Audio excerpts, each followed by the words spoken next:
Professor Daniel Marques de História aqui do Super Concurso. Galera, hoje vindo para falar com você abordando um tema muito importante, tá? No processo de História do Brasil. História do Brasil colonial ainda, a gente está falando de período minerador ou período do ouro aurífero, né, do Brasil. Galera, primeira coisa importante sempre situar.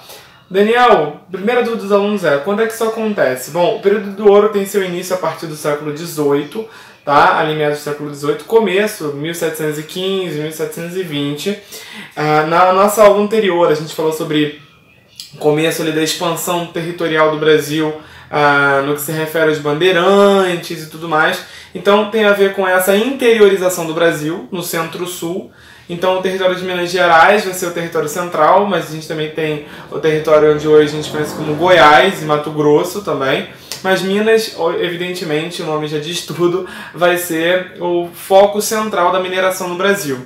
Tá? Assim como no ciclo açucareiro, nos engenhos de açúcar, a mineração, o trabalho da mineração, ela vai ser sustentado pelo trabalho escravo negro de origem africana. Mas é muito importante frisar que existe uma diferença entre a sociedade açucareira e a sociedade mineradora, tá?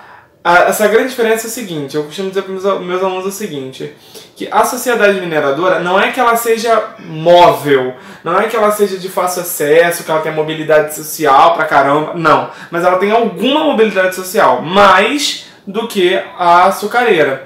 Isso porque a mineração, ela tem um pressuposto básico, o enriquecimento instantâneo. Então a gente está falando de burlar os impostos colocados pela coroa portuguesa, a gente está falando do rápido enriquecimento. Então isso provoca uma certa dinâmica de mobilidade social. Não é muita, tá? Não estou dizendo aqui que sociedade dinâmica, mas estou dizendo que ela é mais dinâmica, mais móvel do que a sociedade açucareira, por conta do enriquecimento instantâneo, tá? Daniel, então a gente sabe a região, a gente sabe mais ou menos o período. A gente precisa entender que esse processo vai vir juntamente com a crise do açúcar, tá? O sistema açucareiro, o engenho de açúcar, ele entra em colapso, principalmente após a União Ibérica. Só relembrando, a União Ibérica, aquele período, né, que vai de 1580 até 1640, onde o Brasil, como colônia de Portugal, é submetido à Espanha, né? Portugal fica sob o domínio de ordenação espanhola, e aí a gente tem as invasões holandesas e tudo mais. E como vocês sabem, os holandeses eram importantes parceiros na desenvolvimento do açúcar do Brasil, e quando eles saem e começam a eles mesmos produzirem o açúcar, a exportarem, eles se tornam um grande concorrente, mais bem preparado do que a coroa portuguesa. Então a crise do açúcar ela está ligada ao processo, ao começo da mineração ali no século XVIII. Tá? Então esse processo de mineração ele vai ter seu início meio conturbado. Eu costumo dizer que a mineração no Brasil ela é rápida e forte. Por quê? Porque ela atinge picos muito altos, claro, por causa da sua riqueza instantânea, então ela é extremamente, né, faz um salto econômico muito grande da extração, da própria economia portuguesa, mas rapidamente ela cai, tá? Por quê, Daniel? Porque o ouro no Brasil colonial é um ouro chamado de ouro de aluvião. Isso quer dizer que ele é muito superficial, então é encontrado somente nas decampagens de rio e tudo mais. Né? Não existe tecnologia naquele momento para encontrar mais ouro abaixo, né? A mineração, digamos assim, mais extensiva, coisa que a gente sabe que hoje é possível e acontece. Né? Coisas importantes para falar sobre mineração para vocês, sobre o período minerador no Brasil.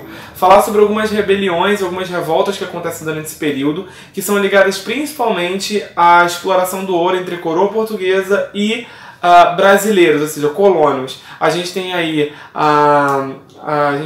por exemplo, um movimento que denota esse tipo de conflito entre portugueses e colonos, a Guerra dos Emboabas, né? A Guerra dos Emboabas que acontece no século XVIII entre paulistas, tá? E portugueses sobre o processo de exploração do minério. Né? Como vocês sabem, os portugueses, a coroa portuguesa vai colocar diversos impostos. Né? Você tem o quinto, né? O que seria o quinto? Seria mais ou menos 20%, 20%, 20%, vai?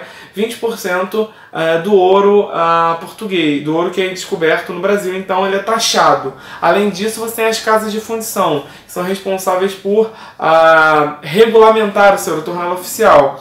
Mas, como a gente já falou, a ilegalidade no processo, por conta da riqueza instantânea do ouro, vai fazer com que isso seja muito subjetivo, levando inclusive até um movimento chamado de derrama, que é a pressão instintamente repressiva da coroa portuguesa para com os colonos, levando inclusive a prataria de suas casas, sendo violenta, levando mantimento até, ou seja, a coroa portuguesa faz uma pressão sobre os impostos. Mas como eu já disse, a gente já falou sobre isso aqui, a economia mineradora ela é extremamente avassaladora, mas do mesmo jeito que ela avassala, ela vai embora. É bem rápida por conta da sua característica de aluvião. Quando a gente pensa em mineração, a gente também pensa em arte, a gente pensa no barroco mineiro ali do século XVIII que começa a se desenvolver. A gente não pode se esquecer que a gente está num período e contexto internacional europeu de contra-reforma, né, que é um movimento da Igreja Católica contra as reformas protestantes, calvinista, anglicana e luterana. Tá? Então, a gente está falando de um movimento muito importante que está acontecendo ali e que vai valorizar a ideia do divino, do sagrado, poderoso. Todo mundo que já visitou Tiradentes, Mariana, São João del Rei, Ouro Preto, cidades históricas, tem igrejas belíssimas e todas elas muito suntuosas, muito grandiosas, todas de ouro, né? Isso se deve ao período minerador, né? E o poder da Igreja Católica e da religiosidade na produção do conhecimento, mas principalmente da riqueza e da vida social. Beleza, galera? A gente também pode falar da Inconfidência Mineira, que vai ser um movimento que vai decorrer desse processo de grandiosidade, digamos assim, né? Mas como ele é um aspecto político de uma revolta, isso fica para essa próxima aula. Beleza? As minhas sugestões aqui é que vocês deem uma olhada principalmente nas rebeliões nativistas, tá? E que também entenda esse processo de crise açucareira e começo do processo de mineração. Show? Um forte abraço e bons estudos para vocês.